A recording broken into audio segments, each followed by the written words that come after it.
জিম্বাবুয়ের বিপক্ষে ২ ম্যাচের টেস্ট সিরিজের জন্য ১৫ সদস্যের স্কোয়াড ঘোষণা করেছে বিসিবি এবং প্রথমবারের মতো টেস্ট দলে ডাক পেয়েছেন ফাস্ট বোলার তানজিম হাসান সাকিব। এই স্কোয়াডে ৪ জন ফাস্ট বোলারকে রাখা হয়েছে, ৩ জন স্পিনার রয়েছে এবং ৮ জন ব্যাটসম্যান জায়গা করে নিয়েছেন। লিটন কুমার দাস পাকিস্তান সুপার লিগে খেলতে যাওয়ার কারণে তাকে বিবেচনা করা হয়নি, তাকে পুরো সিজনের জন্য এনওসি দেওয়া হয়েছে।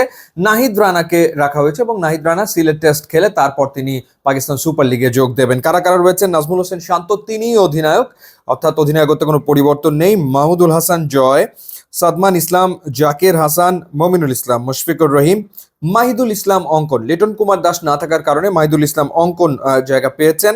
এরপর জাকের আলী অনিক, মেহেদি হাসান মিরাজ, তাইজুল ইসলাম, নাইম হাসান, নাহিদ রানা, হাসান মাহমুদ, খালেদ আহমেদ এবং তানজিম হাসান সাকিব। এই হচ্ছে ১৫ সদস্যের স্কোয়াড।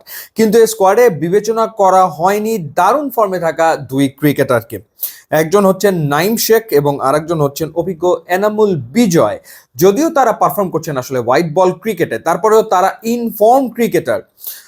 নাইম শেখের কথা যদি বলি, Naim Sheikh BPL Bangladesh premier league ক্রিকেটে সবশেষ সিজনে ৫১১ রান করে হাইয়েস্ট রান গেটার ছিলেন, যেখানে তিনি একটা সেঞ্চুরির পাশাপাশি ৩টা 50 করেছিলেন এবং 42.58 ছিল তার এভারেজ। এবং এনামুল বিজয় ১২ ইনিংসে ৩৯২ রান করে রান তোলাদের তালিকাতে ছিলেন ৫ নম্বরে এবং তিনি একটা সেঞ্চুরির পাশাপাশি দুটো 50 করেছিলেন।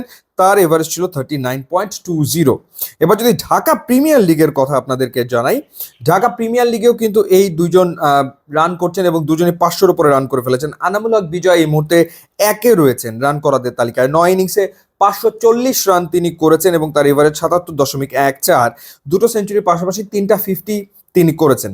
এবং দুইয়েই রয়েছেন প্রাইম ব্যাংকের হয়ে মোহাম্মদ নাইম শেখ। ৯ ইনিংসে ৫০৯ রান তিনি করেছেন এবং তারও গড় হচ্ছে ৬৩.৬২। দুইটা সেঞ্চুরির পাশাপাশি একটা 50 তিনি করেছেন। অর্থাৎ এই দুই ব্যাটসম্যান তারা ফর্মে থাকা। নাইমের কথা যদি বলি, নাইম তো ধারাবাহিকভাবেই রান করছেন, মানে বিপিএল এর আগে যে টি20 এনসিএল টি20 হয়েছিল সেখানেও তিনি রান করেছিলেন, হাইয়েস্ট রান গেটার ছিলেন। বিপিএল এর highest run গেটার, Dhaka premier league ক্রিকেটের সেকেন্ড হাইয়েস্ট রান গেটার এই মুহূর্তে। কিন্তু তাকে টেস্ট টিমে বিবেচনা করা হয়নি। কারণ কি? কারণ তিনি হোয়াইট বল ক্রিকেটে দুর্দান্ত খেলছেন। রেড বল ক্রিকেটে পারফর্ম করার জায়গাটা কোথায় যে তিনি রেড বল ক্রিকেটে পারফর্ম করবেন?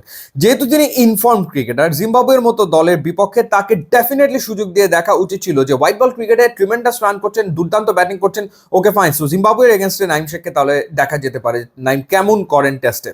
এবং বিজয়কে ডেফিনেটলি আরেকটা সুযোগ দেওয়া যেতেই পারতো, যেহেতু বিজয় ধারাবাহিকভাবে আসলে রান করছেন, অভিজ্ঞ ক্রিকেটার। সো সেই জায়গাটাতে বিজয়কে আসলে বিবেচনা করা যেত, কিন্তু তাদেরকে আসলে ভাবা হয়নি। কেন ভাবা হয়নি এটা আসলে সিলেক্টররাই ভালো বলতে পারবেন। যাই হোক, বাংলাদেশ স্কোয়াডের জন্য শুভকামনা থাকলে ইউটিউব ইনস্টাগ্রাম লিঙ্ক দেওয়া আছে, আপনারা যোগ দিলে খুবই খুশি হবো। And thanks for watching.